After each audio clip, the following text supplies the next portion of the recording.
friends, I shall now take you with us on an expedition into the wilds of Africa and endeavor to impart something of the thrill and wonder with which we beheld the marvels unfold. Opening on a cheery note, we first see the passengers on the steamer from Mombasa whiling away the time.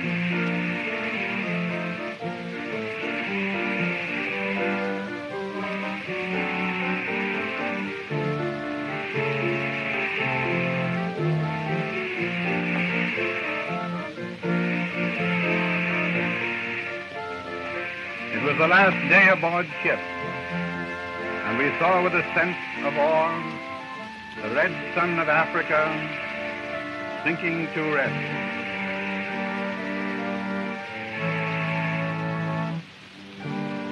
Next morning at Mombasa, the doorway to the land of strange places, people and things, Africa.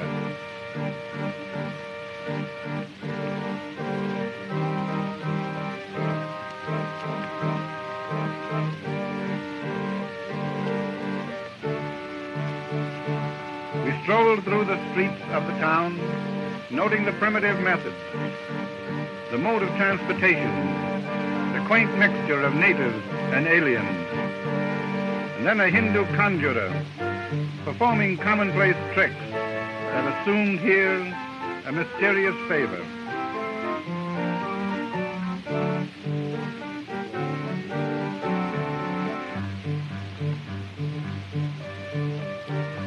The wise boy, he knows how it's done.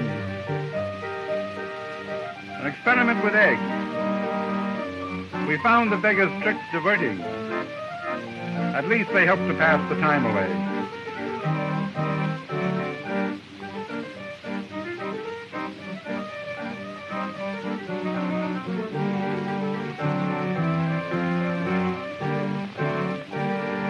Two shy little members of the audience. The old cup and ball trick, but with eggs. Also chickens. Watch him tear them apart and make two out of one. Rather clever, we thought.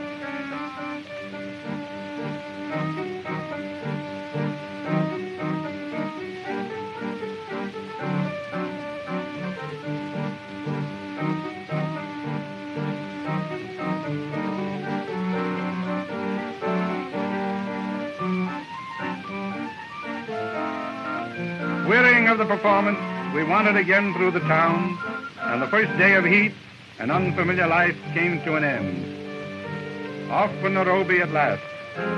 On one side the river, on the other, our first view of wild game, the wildebeest. On and on, the busy train carrying us higher and higher to the uplands.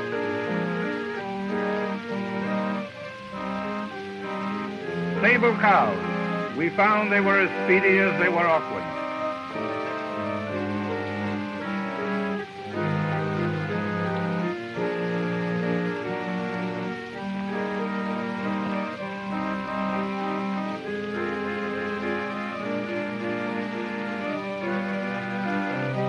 And so we came to Nairobi, where we outfitted our safari.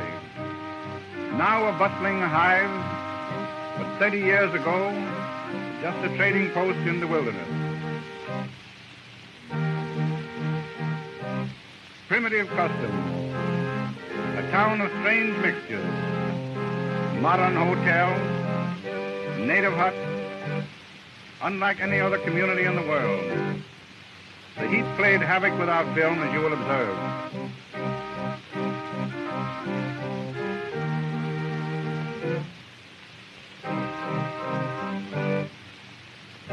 Our safari was underway at last. The goods unloaded, equipment complete, we started the long trek to the heart of adventure.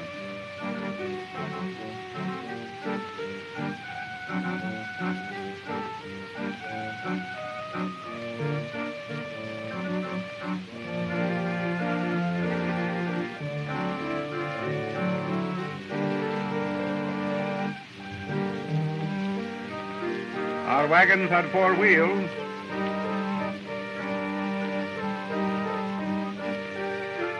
but no brakes.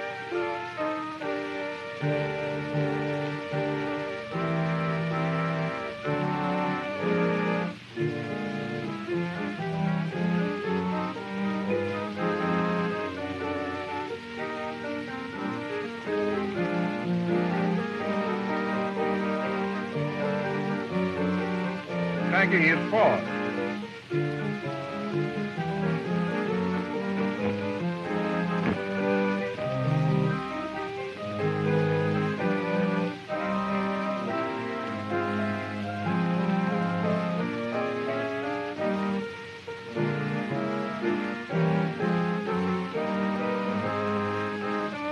On we went, nevertheless, taking the bitter with the sweet.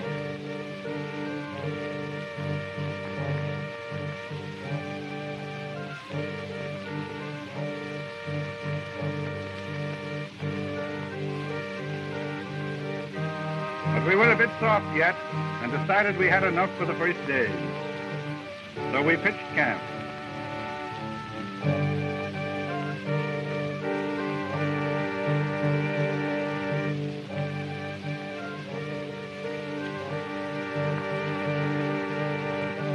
The boys enjoyed their chance to bathe, but should have been a bit more particular about their company.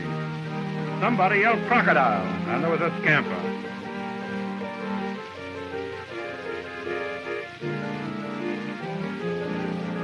Two straggling walk carts suggested a savory addition to our provisions.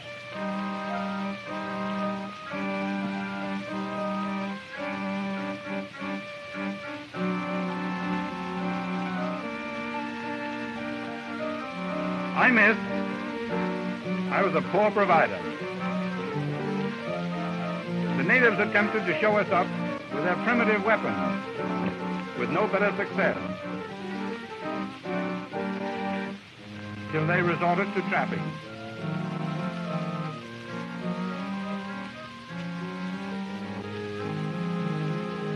The following morning, we were told of a man-eating crocodile in the neighborhood that had developed an annoying appetite for dark meat. He had recently devoured a woman from a neighboring tribe. We saw one of the beasts on the bank.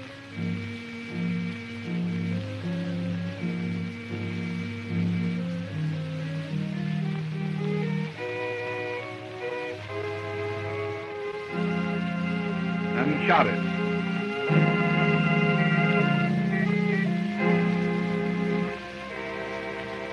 A post-mortem disclosed he was the very one we were after.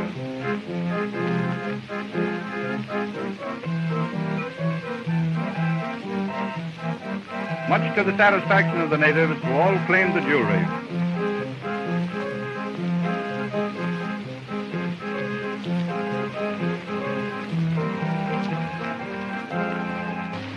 It looked like a crocodile paradise.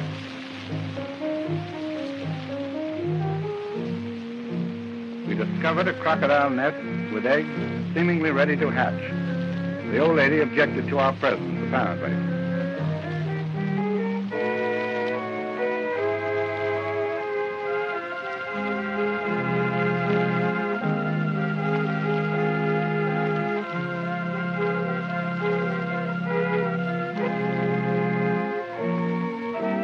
Talk about your incubators. Millions of baby crocodiles, harmless enough now, but I fancy not so pleasant when they grow up. The old lady and gentleman resented our intrusion. Crocodiles promised an exciting day's sport.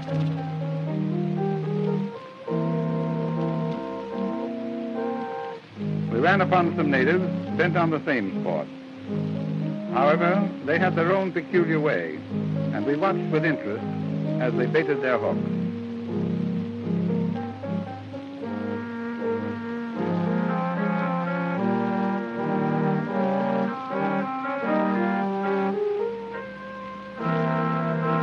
Their method was a bit more sportsmanlike than ours. It at least gave the beast a fighting chance.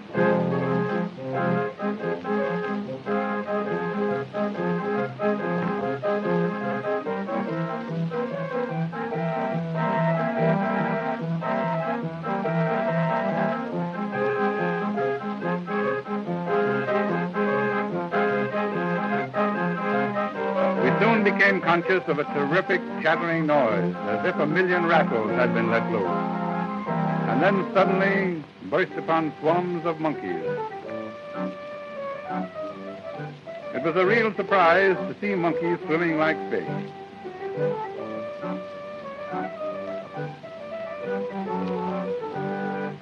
The little duffers seemed extremely fond of lily pods. But the crocodiles evidently were as fond of monkeys.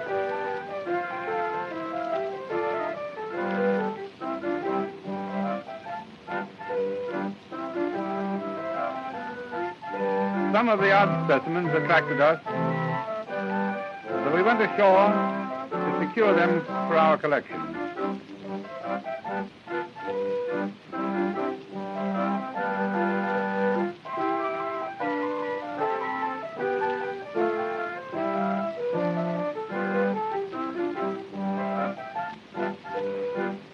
The performance proved so amusing, we almost forgot what we came for.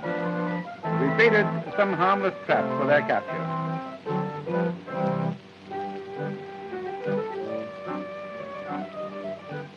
Mama and baby were watching Father's foolish antics from a place of safety.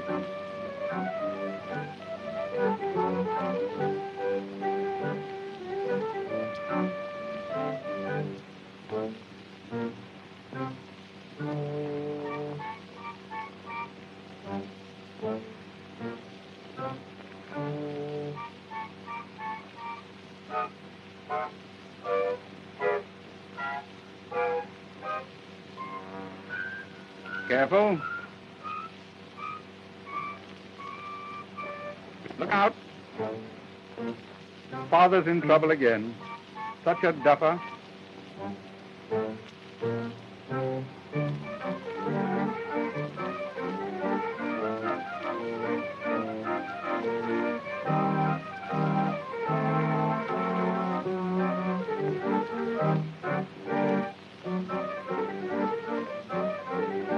Such torrid language.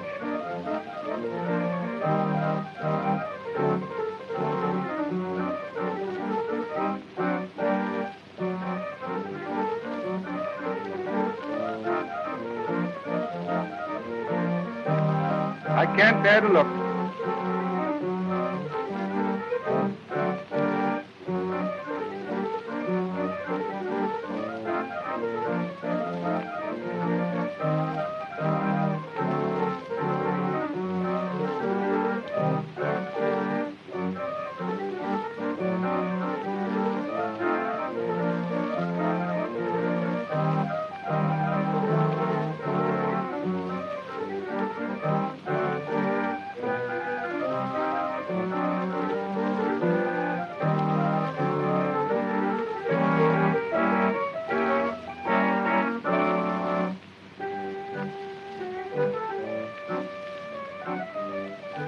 Swain was for the quickest way, but I preferred a less barbarous method.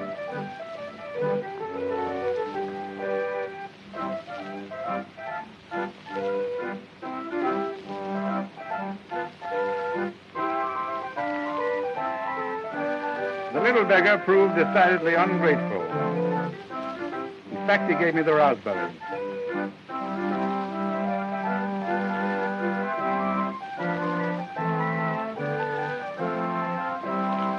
Storm clouds began to gather, so we hastened for the boat to make camp before the deluge came.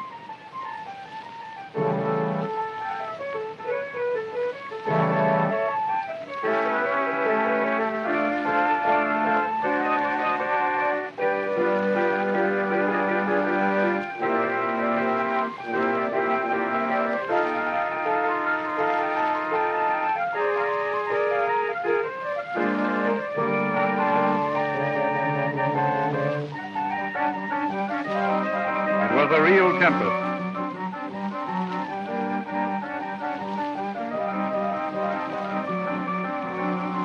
We soon learned, however, that tropical storms end as quickly as they begin.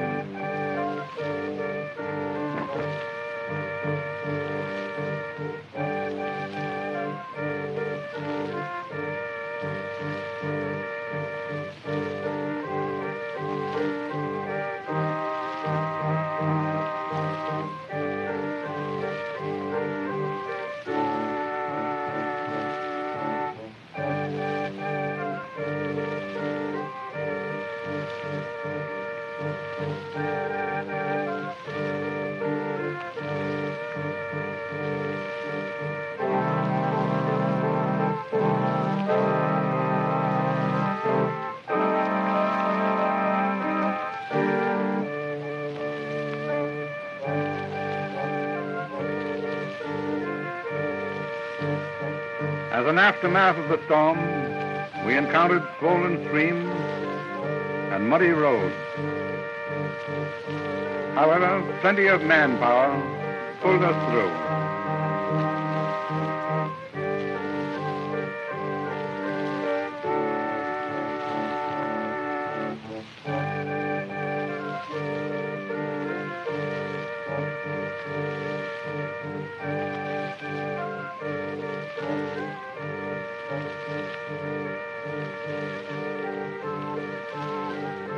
During a halt, our attention was attracted by a sharp barking sound accompanied by a most uncanny hissing, a noise familiar to our boys, who with glistening eyes came to tell us that it was a python after his prey, as you will observe. Python meat is a decided delicacy with the boys, and they were anxious we bag it for them.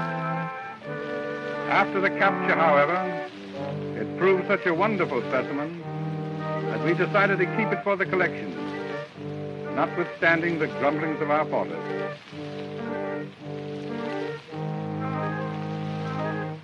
The python's tidbit was a queer little creature resembling a lemur.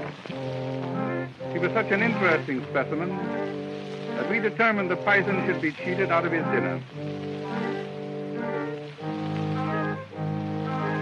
The python, however, was as bent upon securing his meal as we were in preventing it.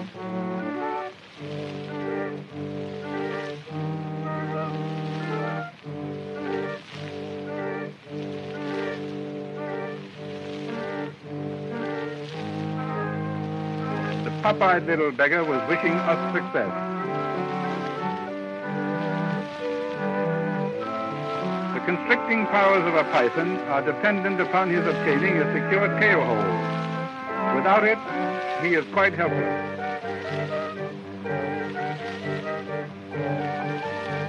He lashed about furiously as we tried to untwist his tail from the limb.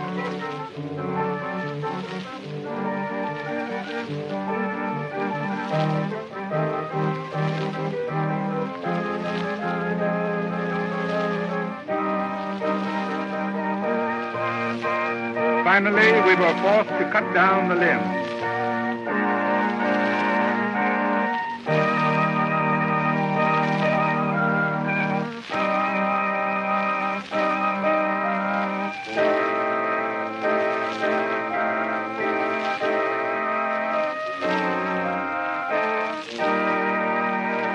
Mr. Python was soon caged for shipment back home.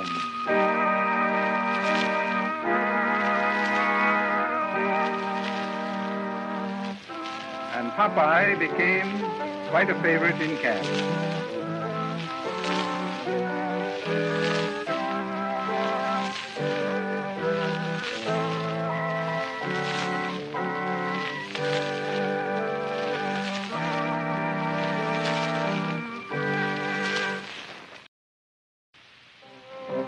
We now came upon a native village with children playing in the narrow lanes between the thatched huts. In their habits, they were very much the same children as you would find anywhere else. A primitive way of preparing posho, which is an important item of food here. The African husband, not unlike some others, believes in letting the better half do the work.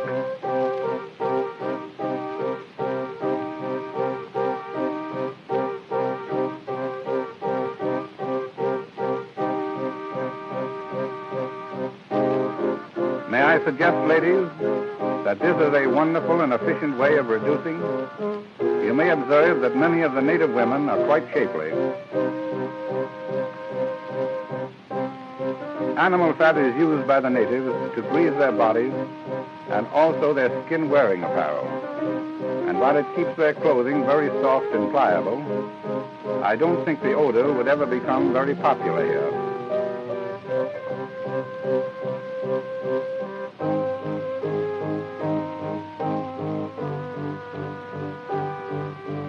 Even at play, the young African is trained to protect himself from the dangers of the jungle.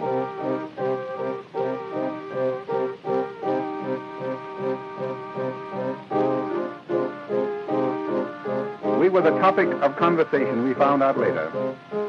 They wanted to know if we would rid the vicinity of a family of leopards that were playing havoc with their cattle. The natives had not been very successful with their leopard trap.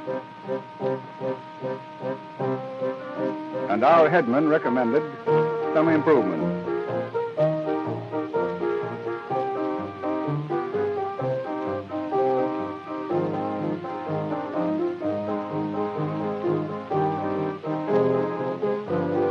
We started out to track the beasts to their lairs.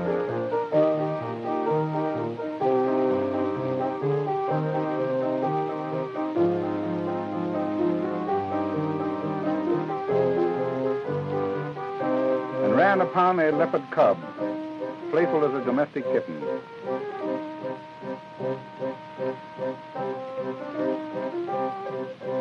The cry of a full-grown leopard is about as unpleasant a sound as one cares to hear. It sent a chill down my spine when I heard it for the first time.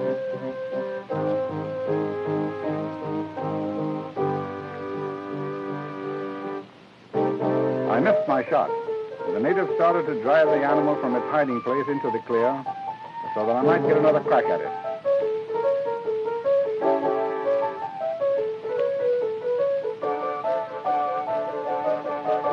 Out it came like a flash of tawny light, and I pulled the trigger.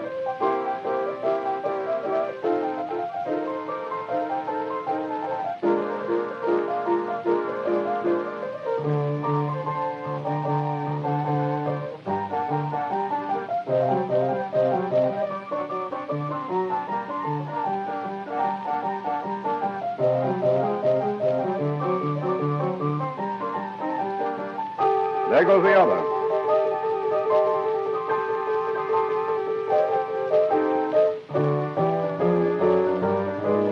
In they went, and out they came. The leopard evidently couldn't take a joke.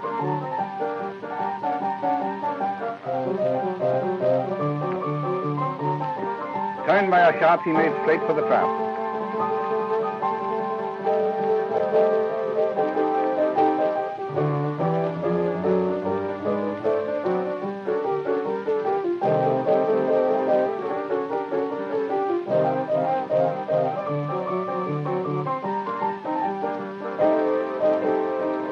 Eyes like livid green fire, it glared at us and snarled as it was safely trussed up and taken back to camp. A living specimen we were mighty glad to get.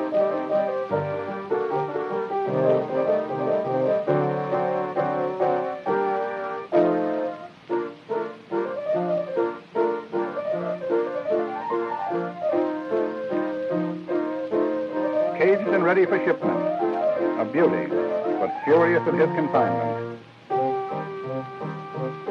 Rid of the menace, there was joy in the village, and the celebration and ceremonial dance were in order.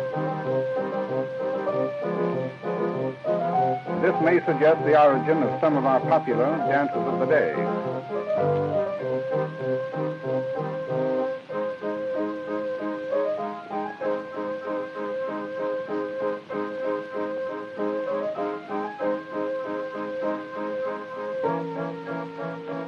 African flappers.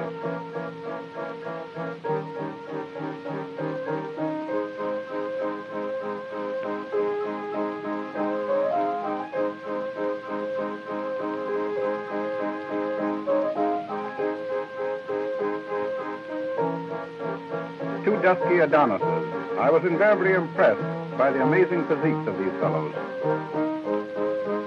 Something of the weirdness of Africa, still untamed, was expressed in these dances.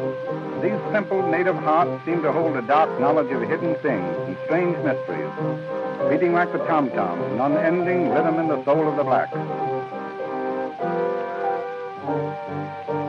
Our safari again underway, trekking along amidst an ever-changing vista of water, jungles, mountains, and valleys. The heat was terrific, and our pictures suffered accordingly.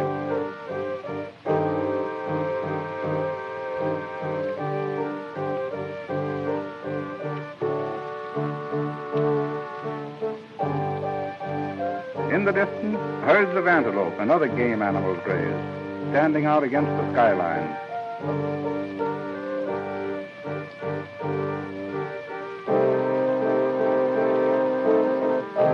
An impala fawn, and quite at home with us, not a bit afraid.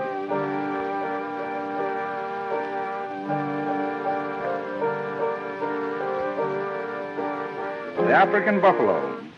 He is considered by all big game hunters the most dangerous of beasts. Slow and majestic, they can charge with the speed of an arrow. And woe betide the hunter if his shot is misplaced. The buffalo is both tricky and vindictive.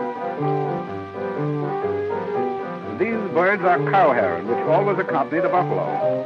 We soon learned that when we saw these birds, we were close to the African bison.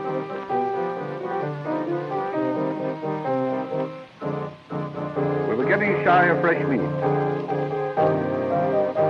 So bagged an eland to replenish our larder.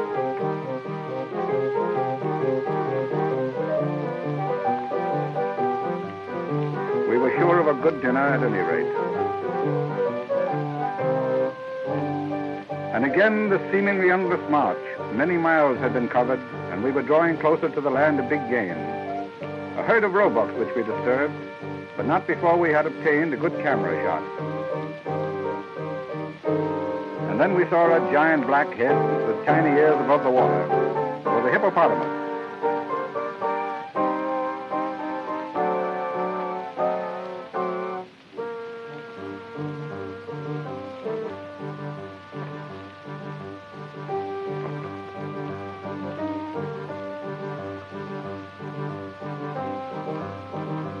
Like something unreal, goggle-eyed, monstrous, the hippos are sported in the waters of the lake. They are nocturnal feeders, but spend their days in the water.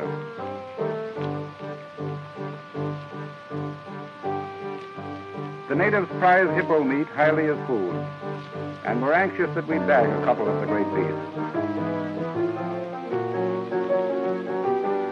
I tried a long shot. Our dogs, headed by Scotty, an air dare with a Viking's heart, pursued the hippos and got in the way of the gun. But nothing could stop Scotty.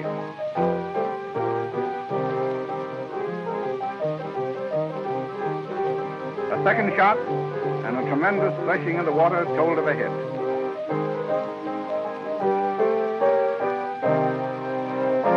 Gleefully, the boys rushed to the task of dragging the monsters from the lake.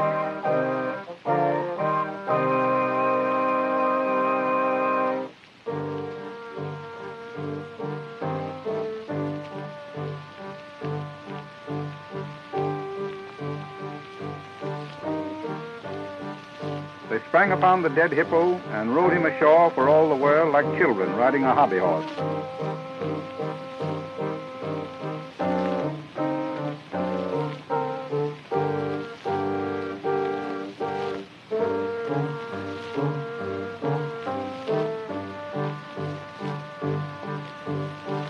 A native delicacy, and plenty of it. There was now no lack of fresh meat in camp.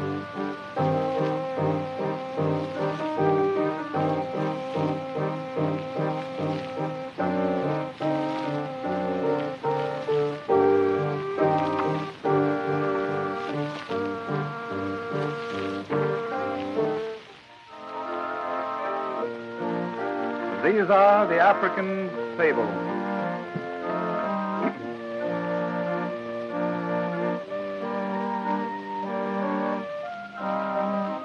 We now reached the country where game of every sort abounded. Eland kept friendly company with zebra, wildebeest, congoni, and many other of the fleet-footed varieties.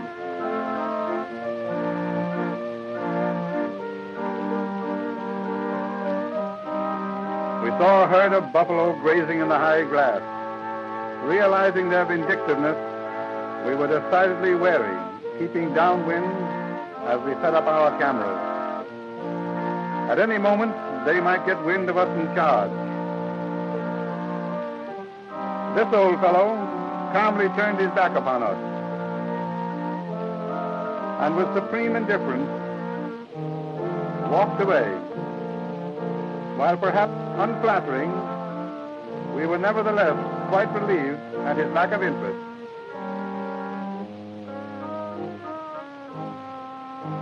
The herd finally caught our scent and started to run.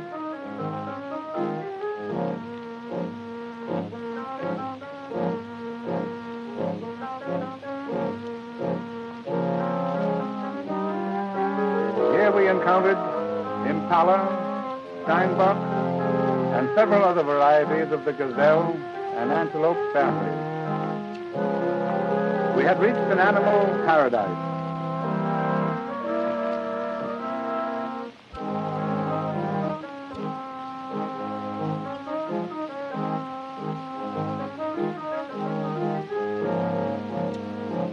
Grotesque baboons stalked with their curious crooked tails across our vision.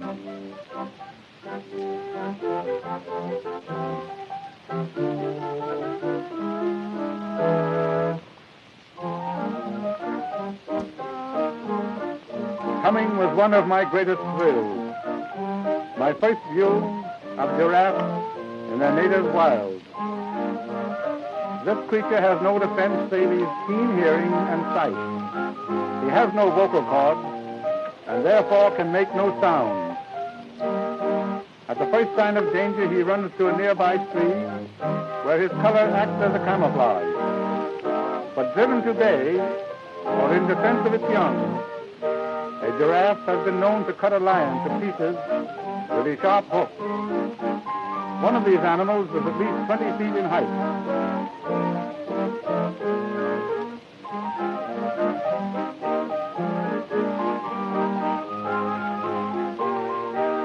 They have an awkward lope,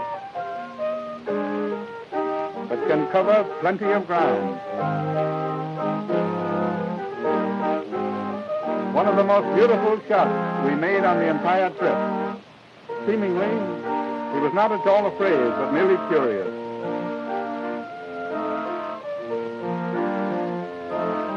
Our old friends again, the foolish wildebeest, called the buffoon of the plains.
Deeper and deeper we penetrated toward the beating hearts of Africa, leaving the equator and the terrific heat behind, climbing ever upward into the regions which have not yet been too much overrun by the white man. We made camp on the shores of a beautiful lake. Beyond, great mountain ranges lifted to the sky, brooding over the secrets hidden in the shadows of the jungle, the deep cleft ravines, and the far-reaching plains.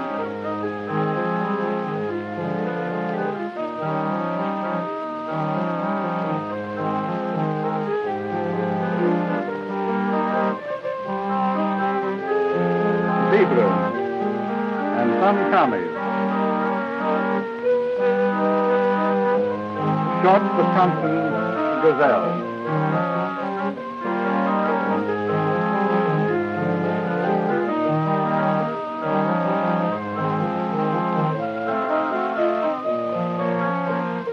Just a lone ostrich. But from indications, she won't be lonely long. for some unknown reason, all other creatures leave the waterhole when an ostrich comes to drink.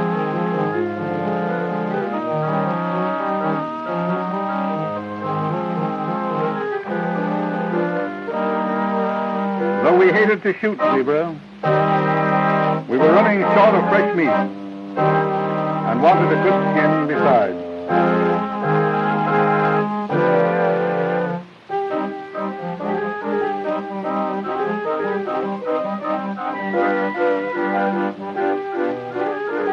We brought down a good specimen.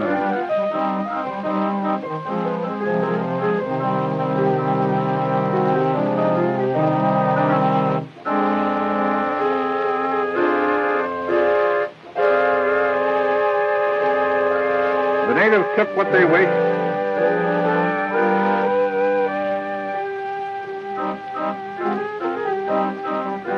We removed the hides, and the scavengers of the air got the rest.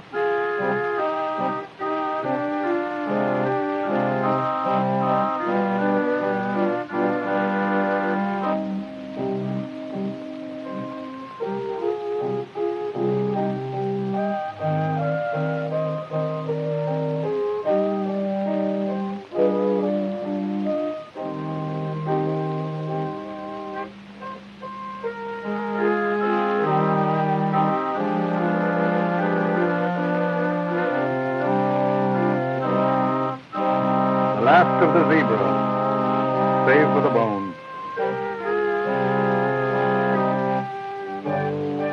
We struck a period of heat that was unexpected. Our film suffered, as you may observe. Then a thrill of thrills awaited us, the presence of rhinoceros. Rhinos are stupid beasts and usually attend strictly to their own business. But once aroused, they are mean customers to deal with.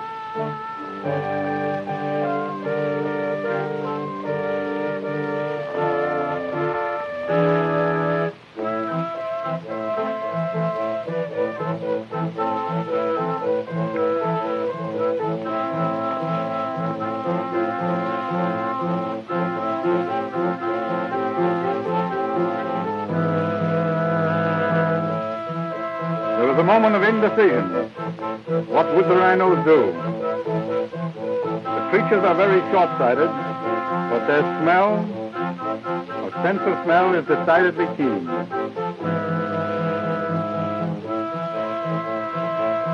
The cow and bull came on towards the camera.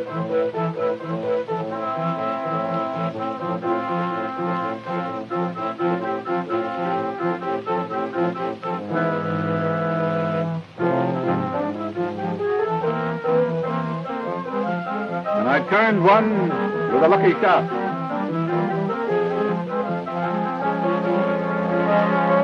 It was a moment of tremendous excitement for all concerned. Off they go and we in pursuit.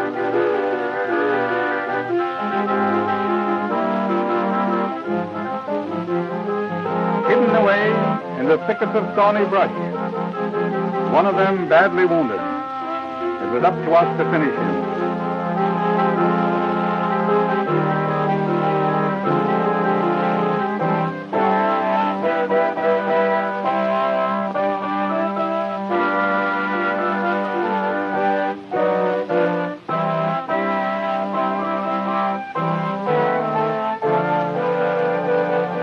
Worried by our dogs, Scotty as usual in the foreground, was caught by the short, long horns of the rhino and tossed 50 feet in the air.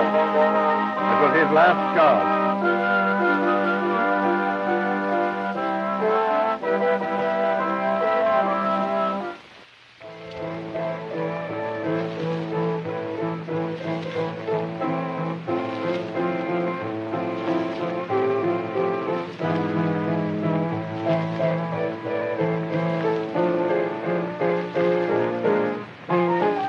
The orphan, rather a husky infant, and decidedly unfriendly.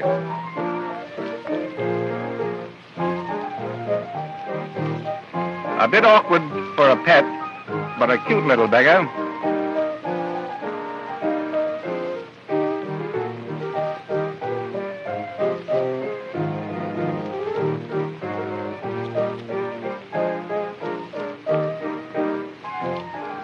first step toward preserving the hide of the rhino.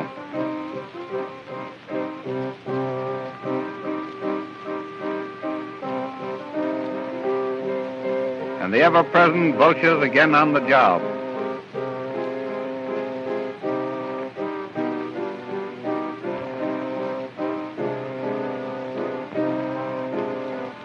On the trek again with baby following.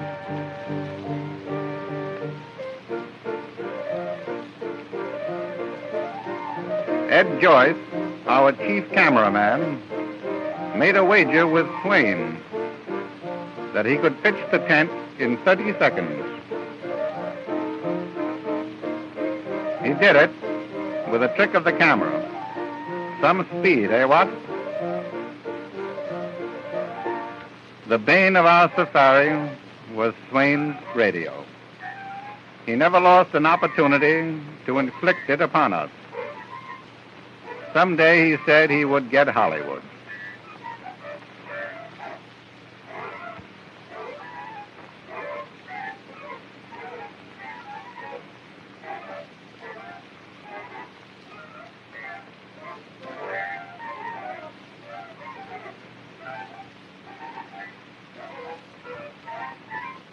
Wait a minute. I'll fix it.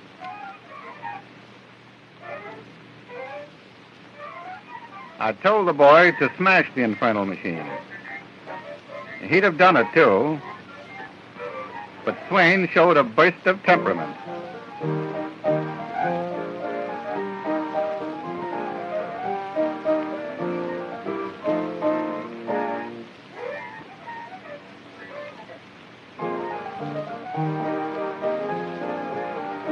The natives had heard, however, and began arriving to listen to the white man's strange devil instrument.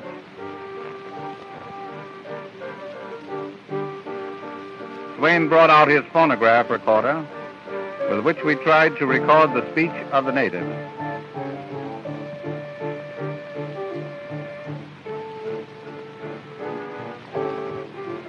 When it played back, the natives decided that we were wizards indeed, and listened with amazement to their own voices coming from the mysterious horn. They were not so much frightened as stupefied by astonishment.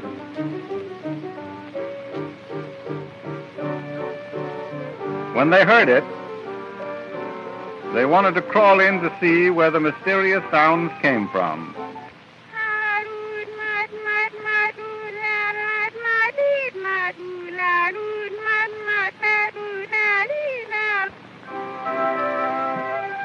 The night and the voice of the jungle with all its medley of sound.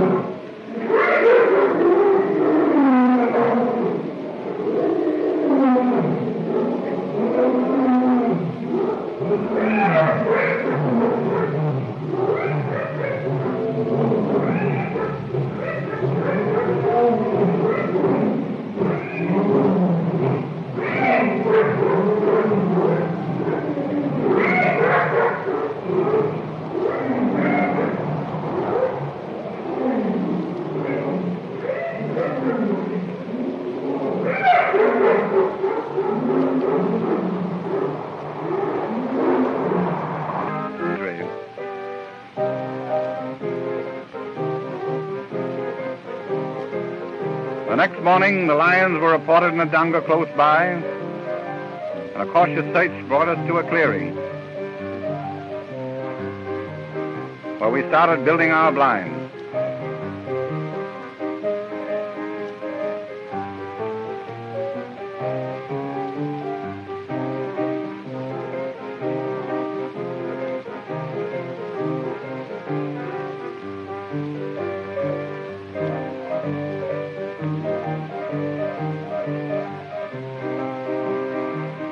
Our telescopic lens gave us some fine close-ups.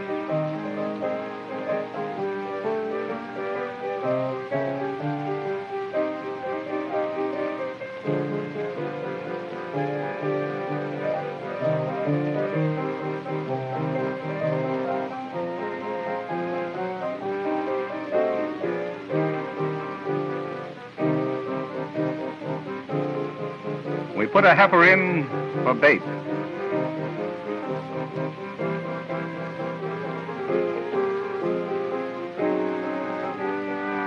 The natives started to beat the beast into the clear to give us a better chance with our cameras. Through the thick underbrush, the lions were now plainly visible.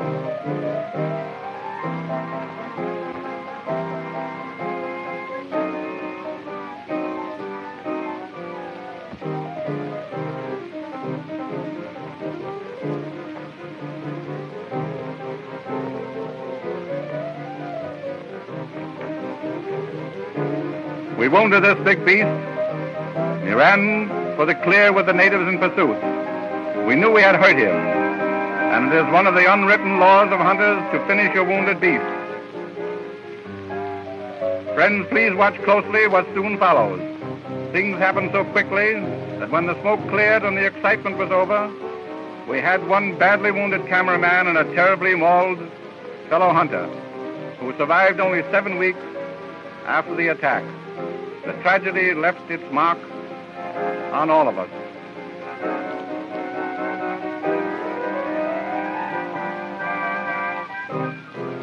Our cameraman, Ed Joyce, was on the job and exhibited more steel nerve with his camera than I did with my gun.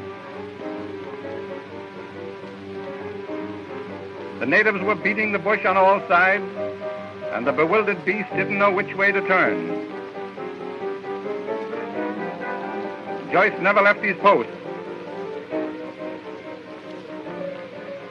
He looked around every now and then to see if I was backing him up. Look out, Ed, he's coming!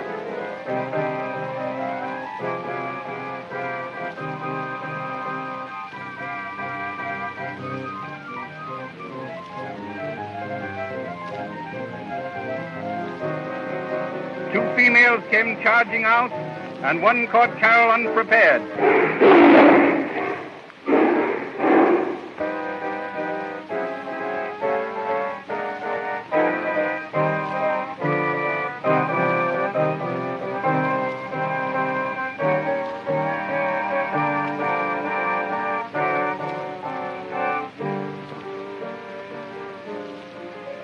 After our wounded were cared for, we found we had bagged the largest lion ever taken in this region. He weighed 608 pounds and measured 9 feet from the tip of his nose to the tip of his tail.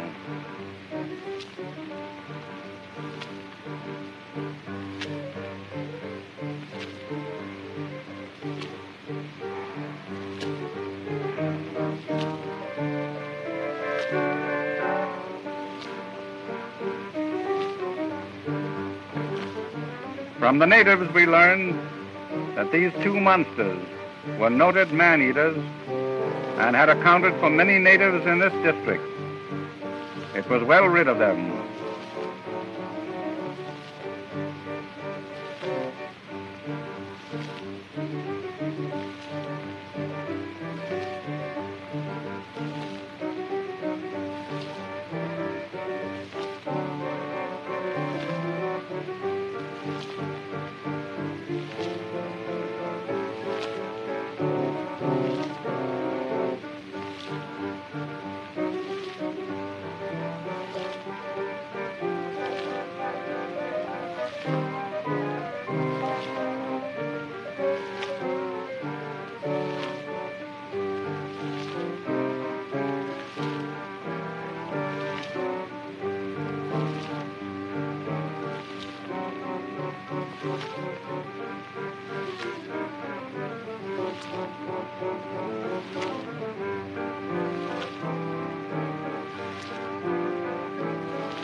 The lion dance, celebrating the kill. The natives cover themselves with the skin of the beast and so imbibe, as they think, the courage of the lion.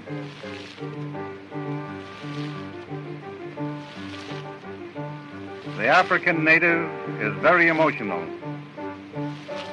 The only way he gives vent to his emotion is by dancing. Be it grief, sorrow, or happiness, he dances. And how he dances. Such a dance must be seen to be fully appreciated. But this camera record gives a very adequate idea of the strangeness of the ceremony.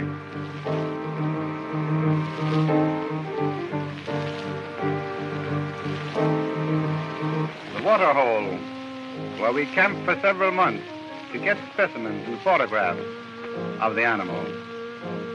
Animals of every sort came down to drink. Congoni, impala, gazelles, and others. A waterhole seems to be under a perpetual flag of truce, and the lion and lamb literally lie down together. From our blinds we watched the arrival of monkeys, mostly baboons, as well as giraffes, which seemed to consort in friendly fashion with the apes. An animal convention. Delegates arriving.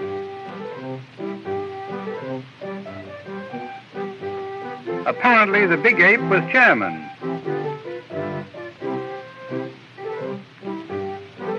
Dissenting members walking out.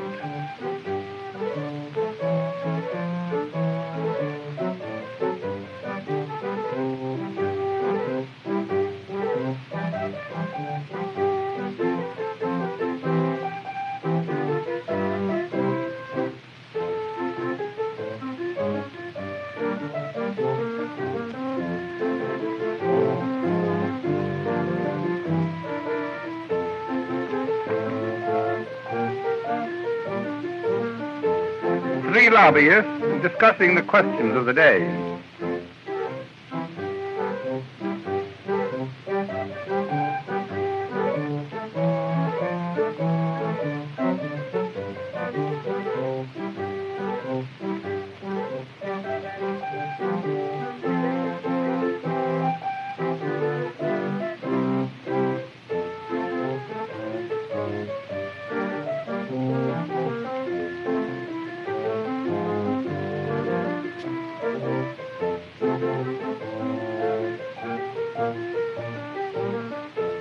Teaching the baby giraffe how to drink.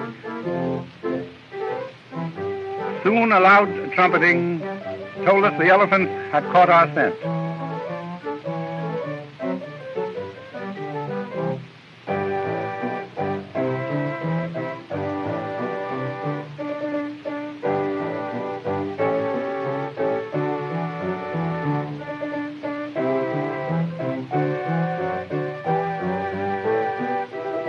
The convention was in disorder.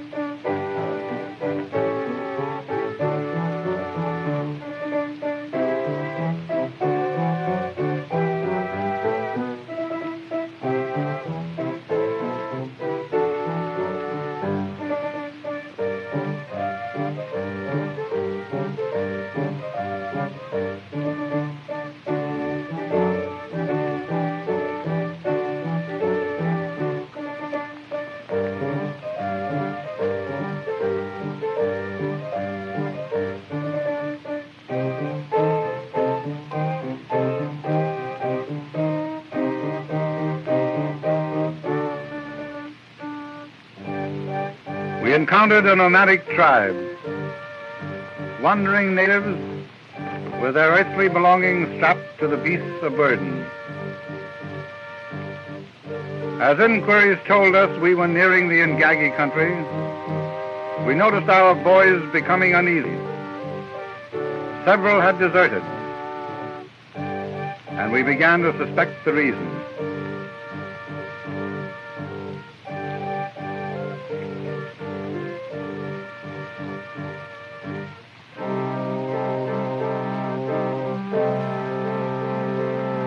Again those aerial scavengers telling of the presence of death. Another scavenger, the despised hyena.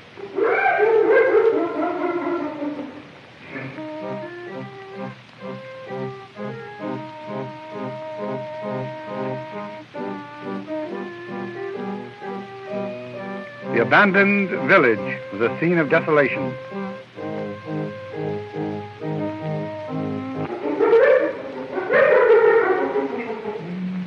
A few shots after him as he scurried across the plain.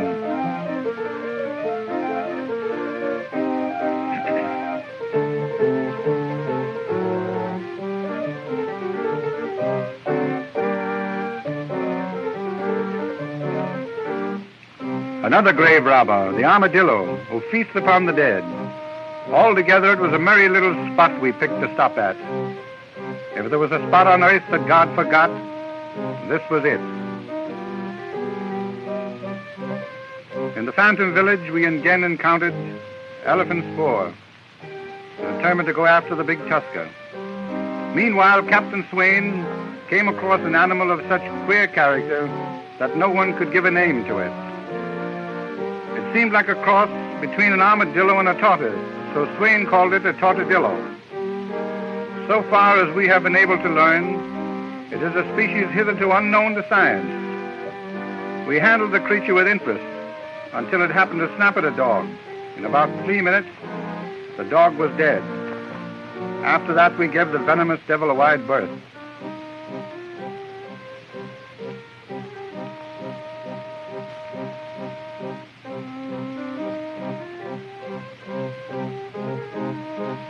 Another tribe of nomads,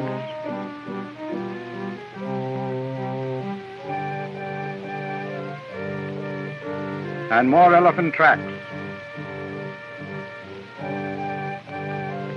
We came upon a herd of the great brutes taking a bath in the lake. The big bull was the finest specimen we had so far run across, and we were anxious to get him. The herd limbered through the forest, tearing up trees and amusing themselves generally. They got our scent, and the big tusker plowed away through the tall grass like a vast ironclad of the plains.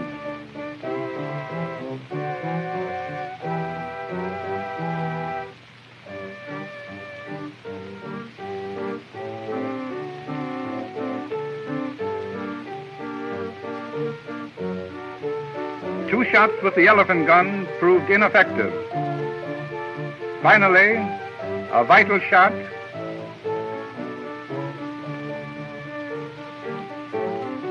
and the big fellow came down with a crash that made the earthquake. His tusk weighed 134 pounds each. The swift current cost us 3 of our mules. But it's an ill wind that don't blow somebody good. Swain's radio set went with one of the mules.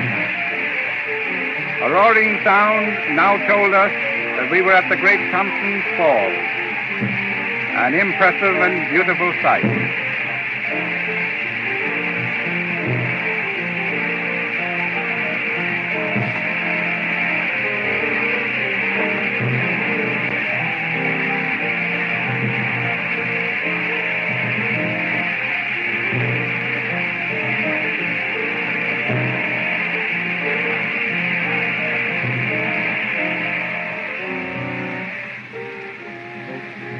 In this village, we heard 2 interesting pieces of information.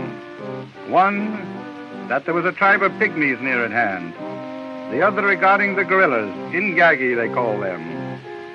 We were soon to come upon our most amazing adventure. All but 18 of our boys had now deserted. Cutting our way through the dense underbrush, we were conscious of being watched by hundreds of invisible eyes.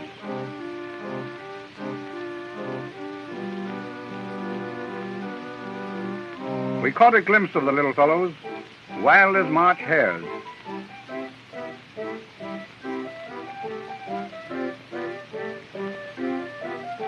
They lived on grubs and were digging them from inside the bark of dead trees.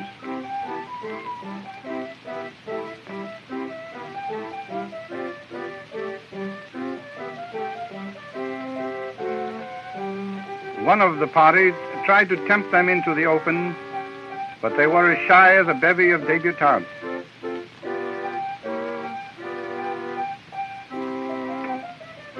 They were rather interested in the beads, however, and it proved a tempting bait, as we got a few camera shots of the little beggars.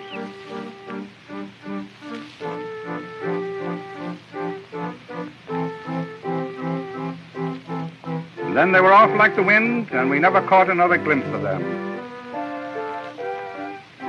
Months of weary trekking brought us near the mysterious region beyond the Kivu country of the Belgian Congo. Through the trees, in the saddle rocks between the volcanic mountains, we caught sight of what seemed like human beings and gigantic apes. At last we had penetrated into the heart of the INGAGI country, where no white man had ever been before. Everywhere there were strange sounds, mysterious rustling of the underbrush, chattering that seemed both human and animal.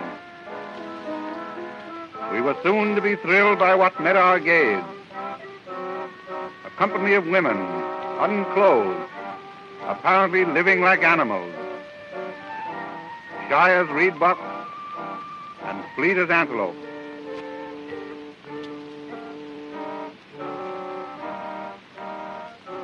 Could these tales be true?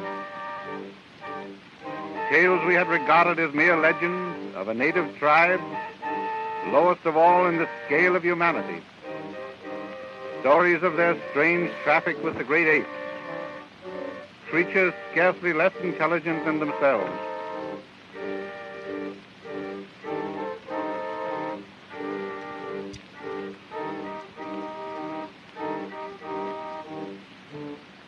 In the background, you will see a gigantic INGAGI accompanying the women.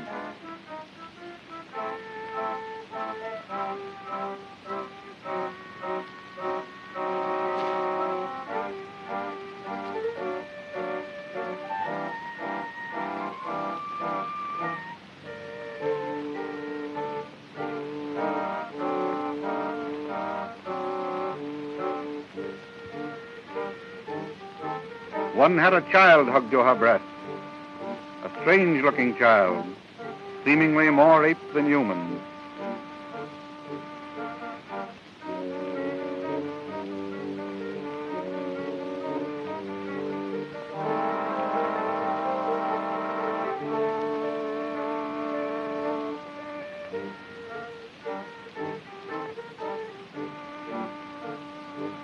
Dimly like figures from a nightmare, they stole through the forest while we watched, hardly daring to breathe. The many types of great apes gathered in this weird place suggested that this might be the veritable cradle of humanity.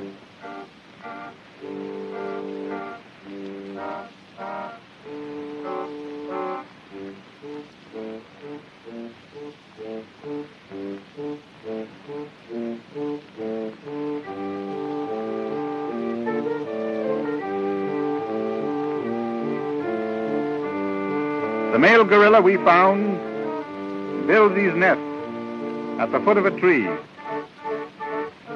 sending his family into the branches for greater security against the ravening jungle leopards, which are especially fond of ape meat.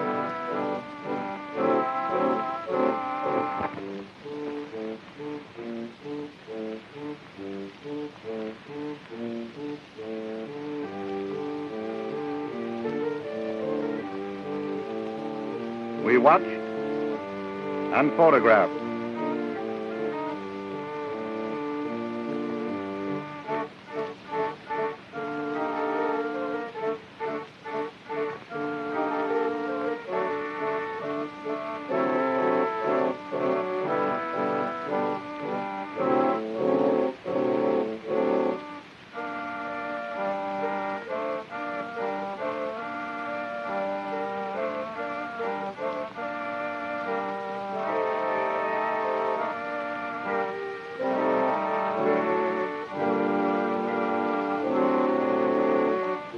Into the dense underbrush we penetrated, expecting at any moment that the guerrilla or some of his companions would pounce upon us.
We wanted this giant specimen alive if possible.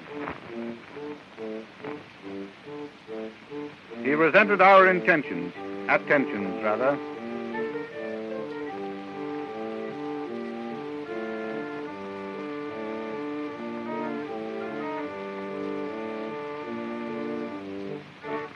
We followed him to his cave.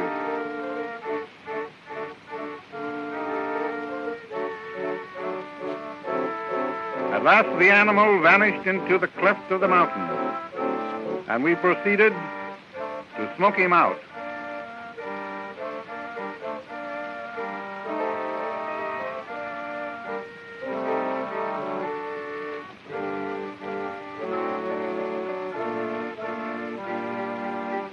Three great apes made for the brush.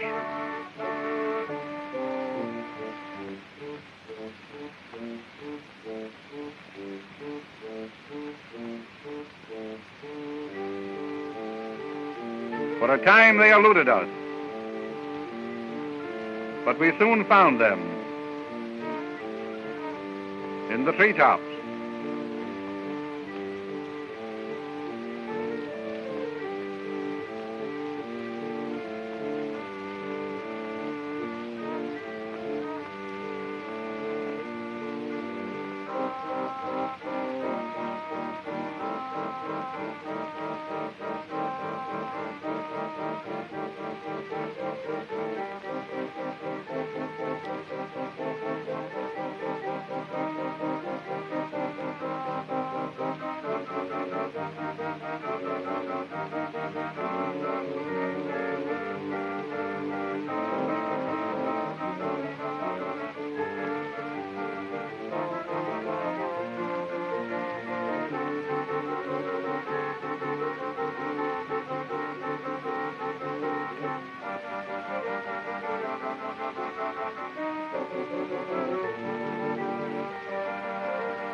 Overcome by the fumes,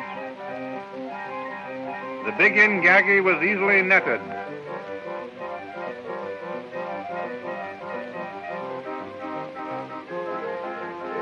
But holding him was another matter.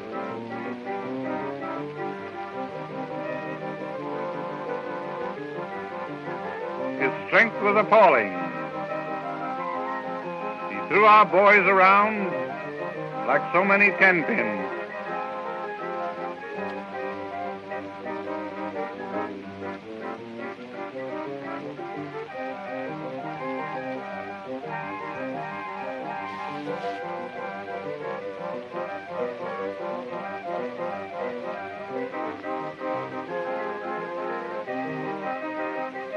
Maddened by our pursuit, he charged us.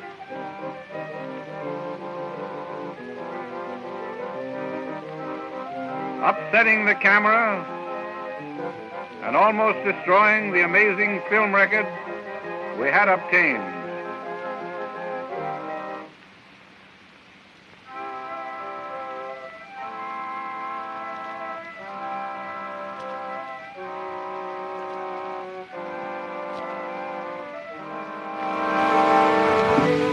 Wearied, and I don't mind saying, a bit unnerved by our first encounter with the INGAGI, we returned to camp.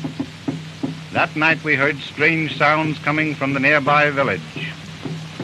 Tom-toms and weird chantings, great bonfires illuminating the scene.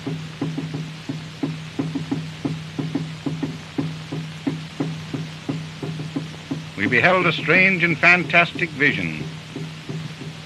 Our headman made inquiries and reported. To our amazement, he told us that this was the night the tribe sacrificed a woman to the INGAGI. A witch doctor dressed as a gorilla, strange painted creatures hovering over him, glistening naked bodies and painted faces, like something out of an opium smoker's dream.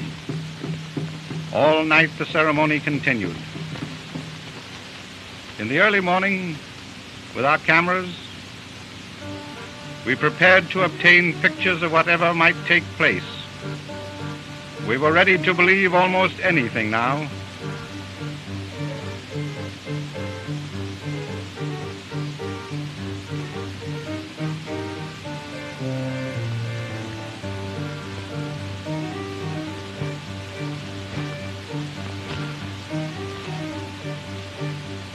And here is what we beheld. We saw the woman seated on a log, apparently resigned to her fate. We followed with the cameras, but little suspecting what was in store for us.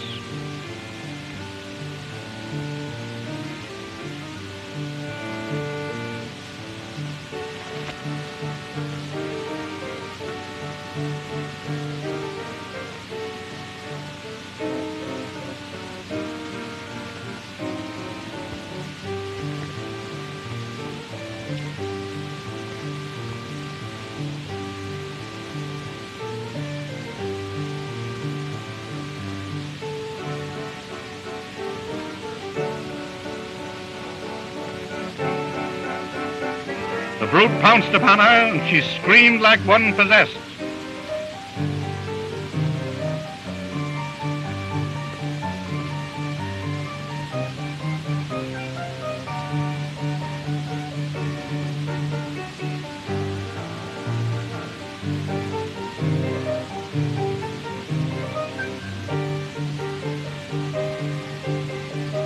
Webster thought of nothing but his picture.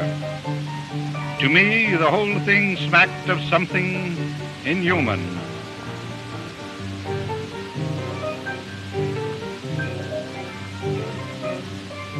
The gorilla was dragging the woman through the thicket.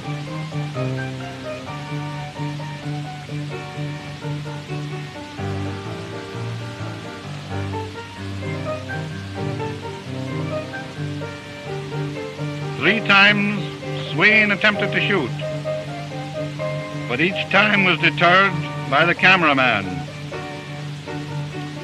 who wanted to get it all.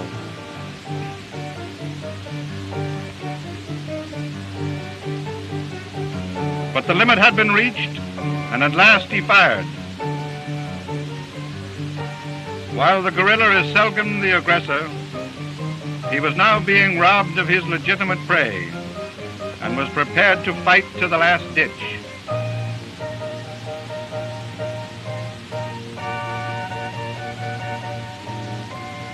Dropping the woman, he came on with roars that seemed to shake the very earth.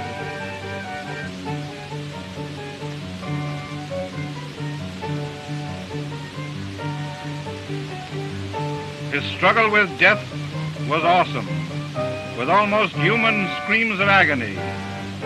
He twisted and turned, and at last lay still.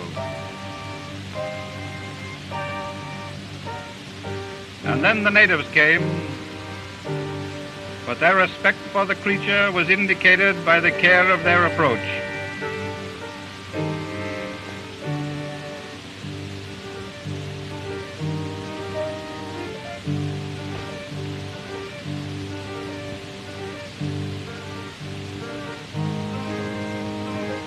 He weighed 602 pounds and stood 6 feet 1, and measured 8 feet and 4 inches from the tip of the fingers of one hand to the tips of the other.